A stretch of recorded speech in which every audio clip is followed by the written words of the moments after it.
The Last of Us Part 1 comes yet back again in a re-polished version. Some people might think that Naughty Dog wanted to bring The Last of Us Part 1 on par with The Last of Us Part 2 when it comes to presentation and graphics. Some believe that Naughty Dog used the hype around the franchise with upcoming series and decided to make quick and easy money. Others, like myself, think it's pretty goddamn stupid. Since The Last of Us Remastered still looks good, but is also for free since it's in the PlayStation Plus welcome program for PlayStation 5 owners. If you never played The Last of Us, then you definitely should, since it's one of the best PlayStation exclusive games ever made. However, this review is focused here more on what the remaster brings new to the table for new and old players. Not gonna talk much about the story since everybody knows it quite well, but for newcomers I'll give a quick and spoiler-free introduction. In 2013, a sudden outbreak has decimated mankind.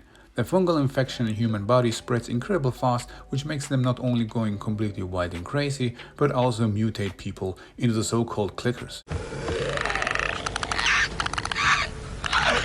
In the game, you play as Joel, who survived the outbreak in 2013 and now 20 years later he is a smuggler. This time, however, Joel needs to smuggle a kid, which could be the key to save humankind. We're smuggling her? Traveling through the post-apocalyptic world is anything than easy, since there are several trigger-happy factions and infected you have to deal with.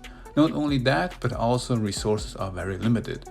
Story sounds like the typical scenario we've seen and heard before, like The Road or Man on Fire, but the way both characters harmonize makes the story so good.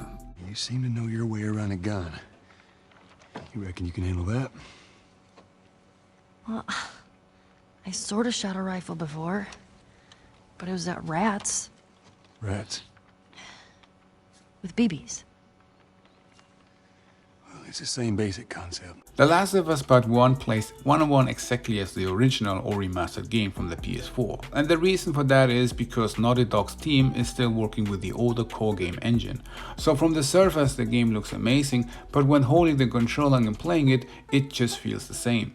Prone is not possible like in the second game, AI behavior as it seems is pretty much like before, clickers and infected AI is also like in the original game. I have finished part 2 in total 5 times and I can tell that in part 1 sneaking past enemies it's much easier, especially when passing infected and clickers. And yes, I have finished part 1 in Grounded. Gunfights against enemies are pretty much the same, not that is a bad thing, since they are very intense. Enemies will still try to flank you and communicate with each other. Unfortunately, your support characters are like previous games, not really helpful. The harder you set the game, the more passive they will be and turn into useless ghosts in Grounded.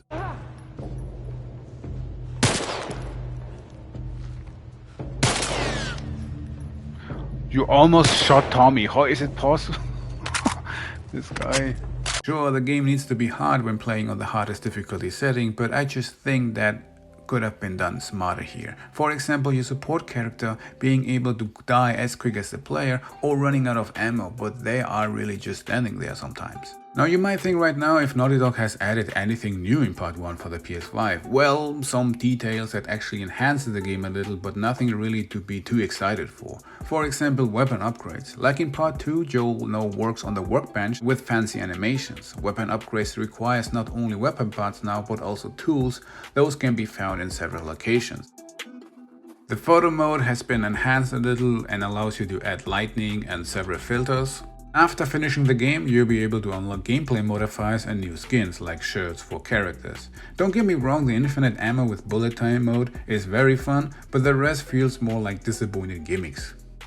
You can play the game completely in fidelity mode, which focuses more on better graphics, or in performance mode, which tries to give you the best performance. From what I experienced, it's not 60 FPS but runs very smoothly. If your display supports 120 Hz, it might run even better. However, I have to mention that for whatever reason I had stuttering issues with my game. I deactivated 120 Hz option for my PS5 menu, reinstalled the game, but I always had stuttering when entering a new area or grabbing my backpack. Sometimes during gunfights, which was extremely annoying. Apparently I'm not the only one, but so far I only saw a few players complaining on the internet about that issue. So if you wanna be sure the game runs super smooth, keep an eye for updates before buying it. For people who still think this game is a remake, for me it is a remaster, since it does not really add anything new into the game besides its looks. And oh boy, it really looks good. There were places where it looks absolutely stunning, which you couldn't tell if this was a cutscene or game. Speaking of cutscenes, these looks fantastic. The pain, the desperation and the fear can be seen much better in the characters' faces with this improvement.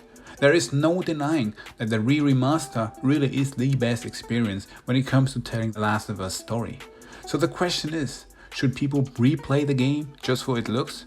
And now we come here to the problem, because the price $80 for this re-remaster for those who finished the game already is not worth it. I would recommend everyone to play it, but not with this hefty price tag on it. If you never experienced The Last of Us before and you want to jump straight in, then you might be good to go, but not for those who finished the game already. I finished the game again and overall I had a great time. Just wish for a bit more content, and no, I'm not talking about new dialogues or cutscenes. I would just appreciate some extra segments with more fights. But overall, The Last of Us Part 1 is a remaster from a remaster and nothing more. So my final rating for The Last of Us Part 1 on PS5 is a 7 out of 10. Hardcore fans are replaying it probably already, but for those who might think to get it, I recommend to wait and spend a bit more time with the multiplayer from the remaster. Which I thank you for watching, and see ya.